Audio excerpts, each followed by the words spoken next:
মৰাণত আজি ৫০,০০০ টাই আহোম জনগোষ্ঠীৰ লোকে জোৰ সমদলেৰে কপাব ৰাজপথ। ইতিমধ্যে কেইবাটাও সংগঠনে একত্ৰিত হৈ জোৰ সমদলৰ বাবে সাজু কৰি তুলিছে হাজাৰ হাজাৰ বাঁহৰ চুঙা। টাই আহোমক জনজাতিকৰণৰ দাবীত ৰূপায়ণ কৰা হ'ব এই জোৰ সমদল। ঐক্যবদ্ধ টাই আহোম সমাজৰ উদ্যোগত ৰূপায়ণ কৰা হ'ব এই প্ৰতিবাদী জোৰ সমদল।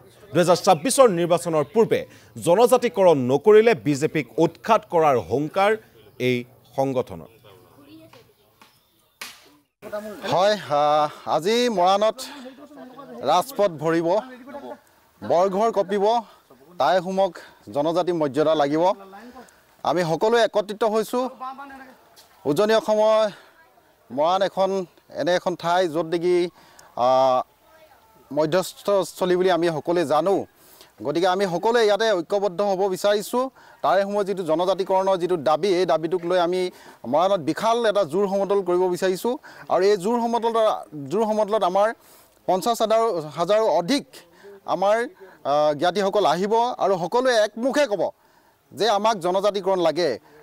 চৰকাৰ আহিছে গৈছে, কিন্তু জনজাতিকৰণৰ যিটো বিষয়, এই বিষয়টো সকলোৱে নিৰ্বাচনী বৈতৰণি পাৰ কৰা হিচাপে তেখেতলোকে ব্যৱহাৰ কৰি আহিছে। এইবাৰ আৰু নহ'ব। এইবাৰ আৰু হিমন্ত বিশ্ব মিছা কথা আৰু নচলিব। এই কথাষাৰ আমি মৰাণৰ পৰা আজি স্পষ্ট কৰি দিছোঁ। হিমন্ত বিশ্বই যিমানেই নিৰ্বাচন আহিছে, সিমানেই নিৰ্বাচনত তেখেতলোকে আহোম জনগোষ্ঠী যিবিলাক আমাৰ দল সংগঠন আছে, সকলোকে মাতি লৈ তেখেতলোকে আলোচনা কৰি লালিপপ দিয়া ব্যৱস্থা কৰে। কিন্তু এই লালিপপ এইবাৰ পৰা ব্যৱস্থা নহ'ব।